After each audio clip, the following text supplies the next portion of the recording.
Naaman, chef de l'armée du roi de Syrie, jouissait de la faveur de son maître et d'une grande considération, car c'était par lui que l'Éternel avait délivré les Syriens. Mais cet homme fort et vaillant était lépreux.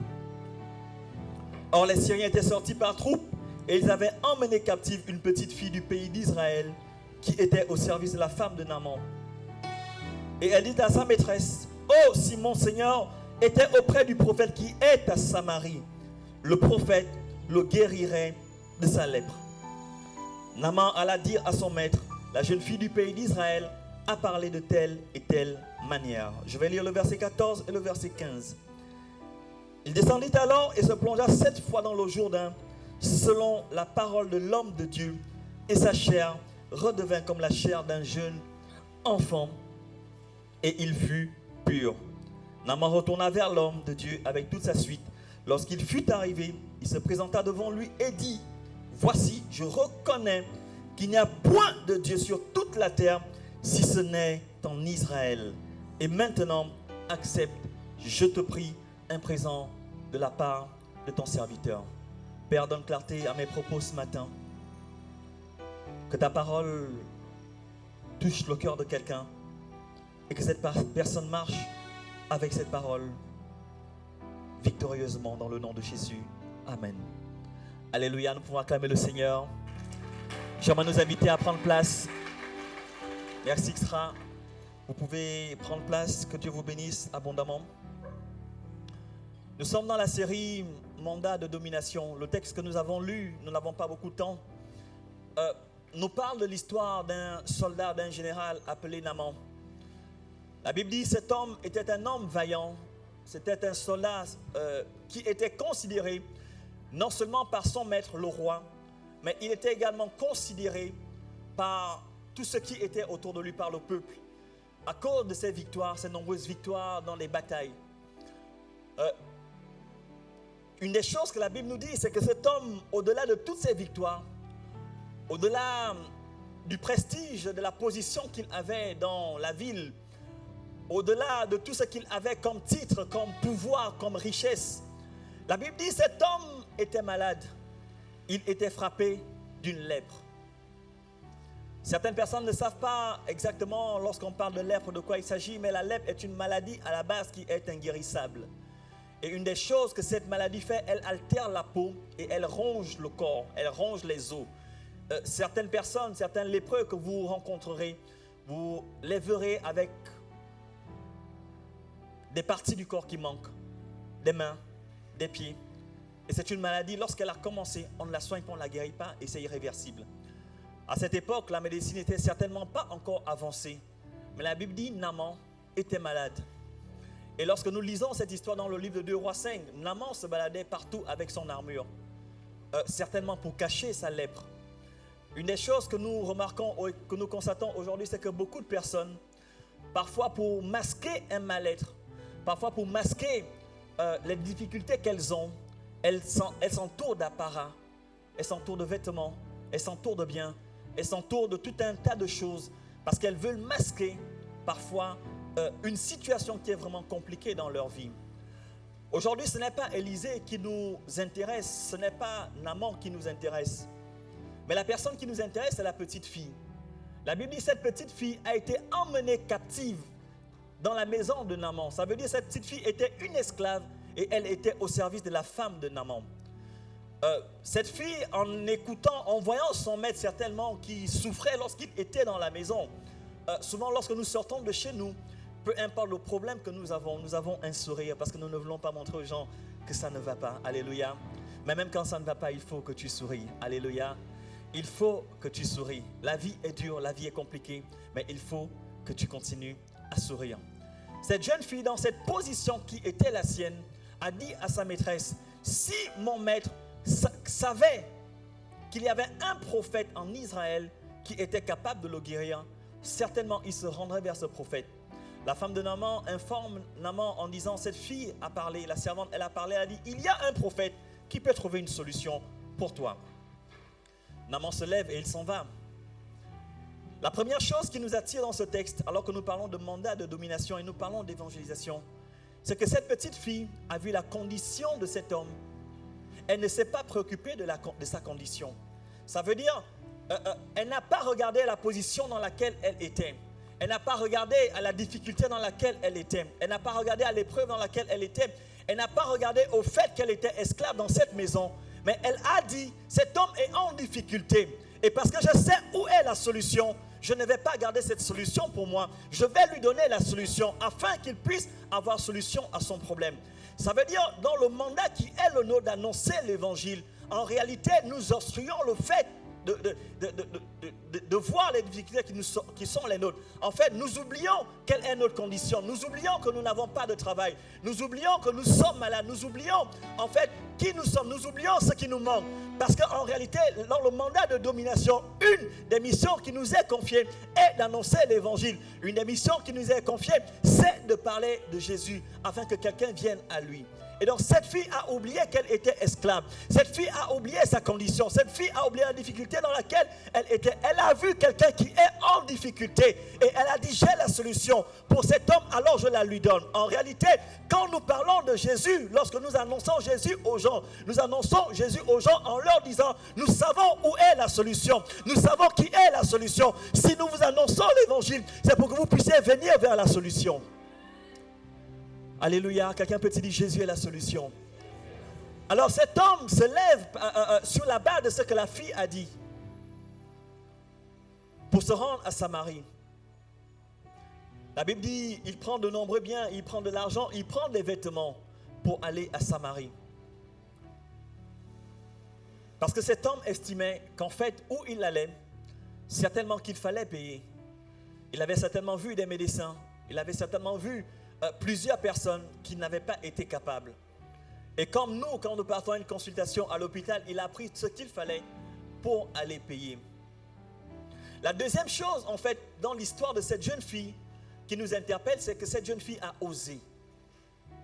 Beaucoup parmi nous, nous n'arrivons pas à oser, nous n'arrivons pas à parler de Jésus, nous n'arrivons pas à ouvrir la bouche, nous hésitons, nous avons peur, nous doutons, nous demandons, est-ce que la personne va m'écouter? Est-ce que la personne va prêter attention à ce que j'ai dit? Est-ce que la personne va prendre compte de ce que je dis? Cette fille était une esclave. Elle a dit à celui qui l'embauchait, si tu vas à Samarie, tu auras la guérison. Cette fille ne s'est pas demandé, va-t-il m'écouter? Elle a dit, il faut que j'ose. Je dis, quelqu'un doit oser parler de Jésus. Quelqu'un doit oser annoncer l'évangile. Quelqu'un doit oser dire à quelqu'un, Jésus t'appelle. Quelqu'un doit oser dire, Jésus est la solution. Quelqu'un doit oser dire, Jésus est celui qu'il faut pour ta vie. Quelqu'un doit oser dire, Jésus est la solution. Cette fille n'a pas prêché. Elle n'avait pas la Torah avec elle. Elle n'avait pas une Bible. Elle n'avait pas la parole de Dieu avec elle. Elle a simplement osé ouvrir la bouche. Ce n'était pas une femme, c'était une fille. Ça veut dire qu'elle était relativement jeune. C'était une enfant. Mais elle a couru le risque de dire à cet homme qui était élevé en position, va à Samarie. La troisième chose qui attire notre attention dans l'histoire de cette jeune fille, c'est la foi qu'elle a manifestée. Imaginez-vous le risque qu'elle a pris en disant, il peut te guérir. Elle n'a pas dit, peut-être qu'il va te guérir. Peut-être que tu auras la solution. Elle a parlé avec certitude. Elle a dit, si tu vas, tu seras guéri. Ça veut dire, si cet homme partait et qu'il n'était pas guéri, sa vie aurait pu être en jeu. Mais l'assurance qu'elle avait, c'est qu'elle savait de qui elle parlait. Elle savait en quel Dieu elle croyait. Elle savait en quel Dieu elle faisait confiance. Ça veut dire, lorsque nous parlons aux gens de Jésus, il n'est pas question de nous, mais il est question du Dieu en qui on croit. Il est question du Dieu vers qui nous envoyons les gens. Cette fille a dit, si tu vas en Samarie, tu guériras. Elle n'a pas douté, elle n'a pas hésité. Nous sommes jeunes, nous pouvons annoncer Christ. Nous sommes jeunes, nous pouvons parler de Jésus. Nous sommes jeunes, nous pouvons parler avec assurance de Jésus. Nous sommes jeunes, nous pouvons inviter. Parfois, il s'agit d'une simple invitation, viens au culte. Il ne s'agit pas de sortir des versets bibliques. Il ne s'agit pas de connaître toute la Bible. Il s'agit simplement de dire, viens à l'église. Viens, nous avons un évêque. Viens, nous avons un pasteur. Viens, il y a des leaders à l'église. Certainement le problème que tu as, tu pourras trouver solution. Vous n'avez pas sorti de verset. Vous n'avez pas prié pendant toute la nuit. Vous avez seulement osé ouvrir la bouche. Et vous avez fait confiance à Dieu. Il est question pour nous, lorsque nous parlons de mandat de domination, nous avons dit dominer, c'est régner. Mais celui qui a la bouche fermée ne peut pas régner. Celui qui a peur ne peut pas régner. Celui qui n'ose pas ne peut pas régner. Parce qu'en réalité, quand tu veux dominer, tu es obligé de prendre des risques. Quand tu veux régner, tu es obligé de prendre des initiatives. Sinon, tu n'arriveras à rien. Lorsque tu t'investis dans une affaire, tu ne sais pas si elle va rapporter. Même quand les statistiques ont dit que tout est favorable pour que ça marche, ça peut ne pas marcher. Mais tu prends un risque en disant, j'essaye. Je ferai tout pour que ça marche. Et si ça ne marche pas, ce n'est pas parce que je n'aurais pas essayé. Ce n'est pas parce que je n'aurais pas osé. Ce n'est pas parce que je n'aurais pas travaillé. Mais c'est parce que les circonstances n'ont pas permis que ça marche. Alors je me lève et j'ose. Si ça marche, gloire à Dieu. Si ça ne marche pas, je persévère. Et si ça ne marche vraiment pas, je change de domaine. Cette fille a essayé.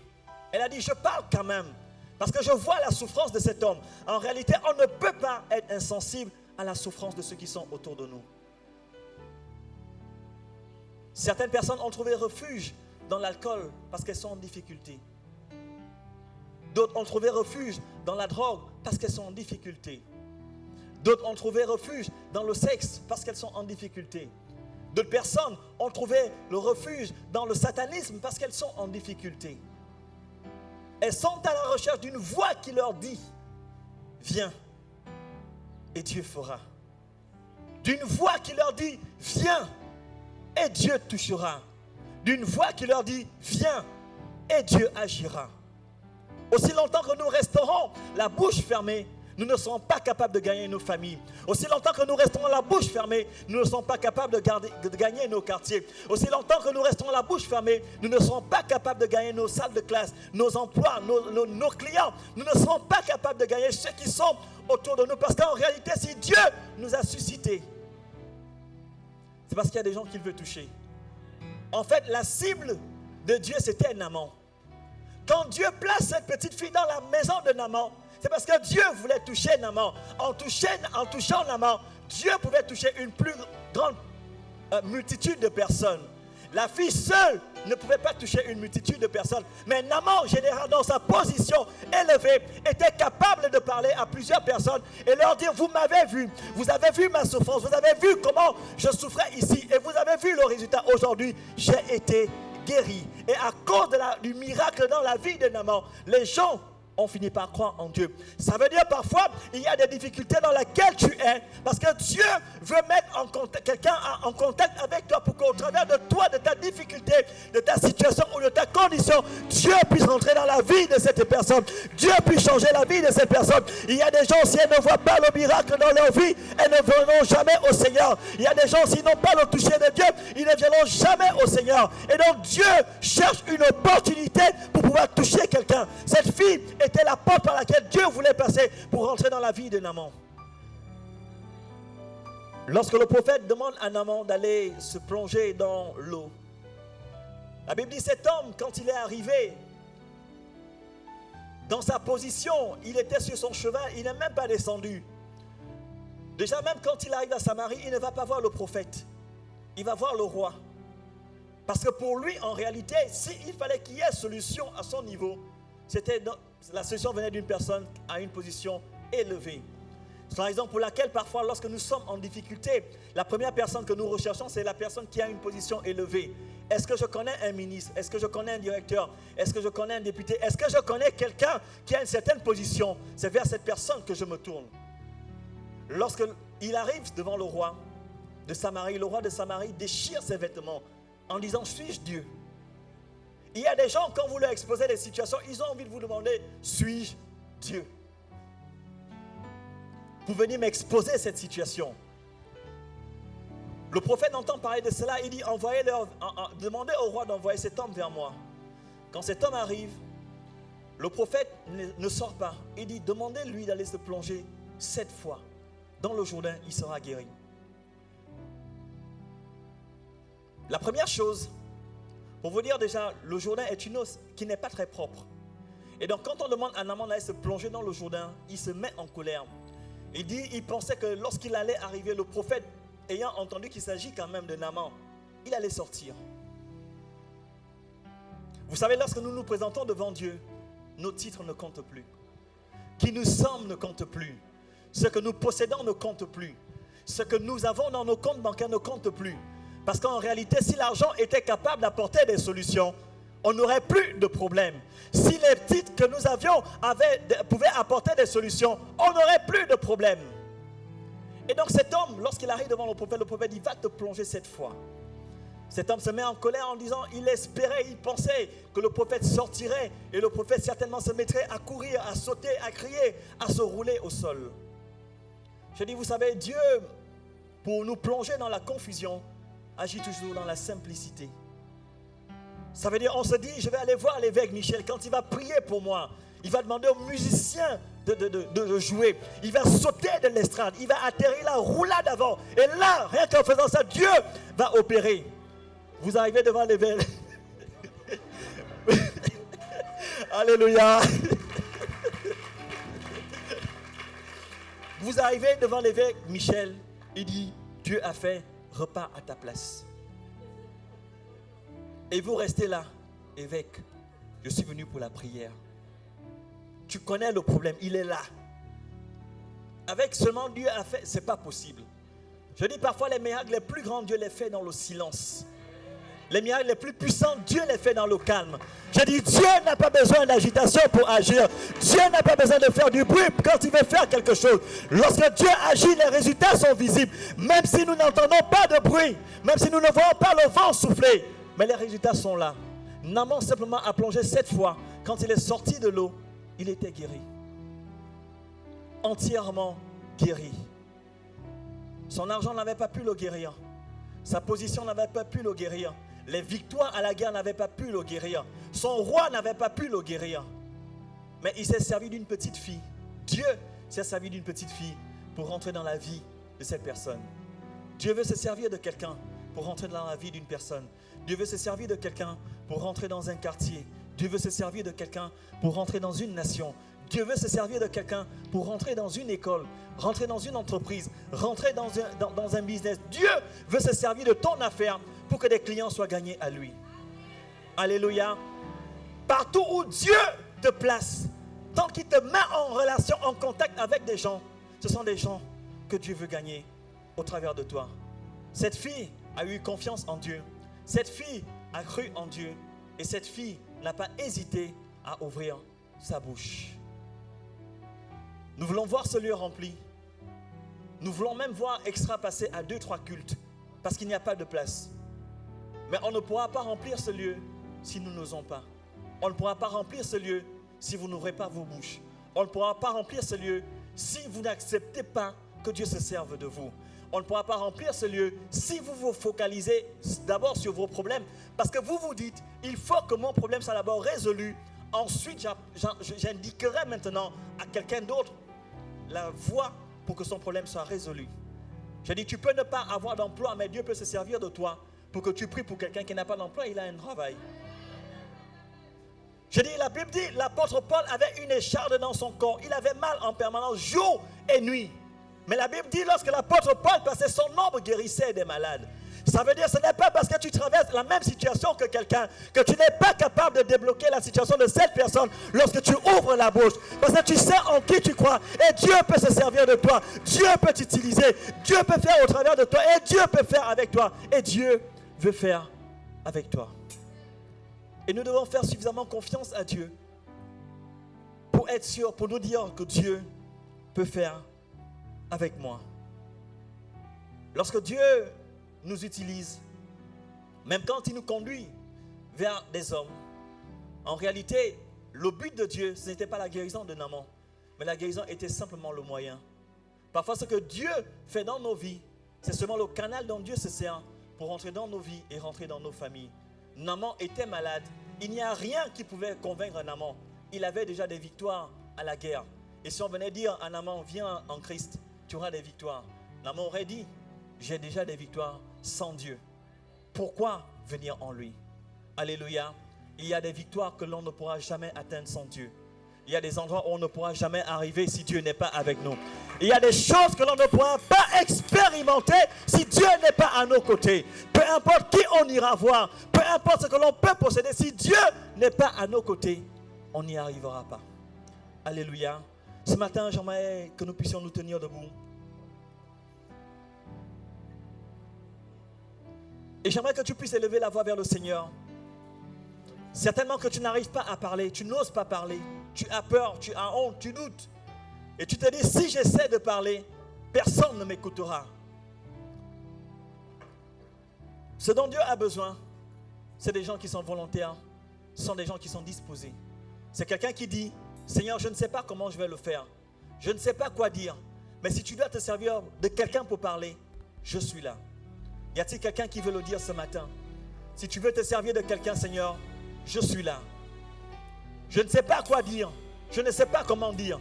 Mais Seigneur, mets les mots dans ma bouche. J'aimerais que tu commences à prier le Seigneur et que tu dis, Seigneur, mets les mots dans ma bouche. Que ni la honte, que ni le doute, que ni la peur ne soit un obstacle pour moi. Que partout où tu me places, j'ose parler, j'ose dire, j'ose déclarer, j'ose annoncer que Jésus est Seigneur. Élève la voix vers le Seigneur, élève la voix vers le Seigneur. Parle à Dieu ce matin, parle à Dieu ce matin. Seigneur, ce matin, nous venons encore devant toi. Nous voulons parler, nous voulons annoncer, nous voulons déclarer des choses. Mais les paroles qu'il faut dans nos bouches, oh Dieu, glorifie-toi avec puissance et autorité. Merci Seigneur de ce que tu me pousses dans mes derniers retranchements. Ni le doute, ni la peur, ni la honte, ni rien de semblable ne soit mon partage. Alléluia.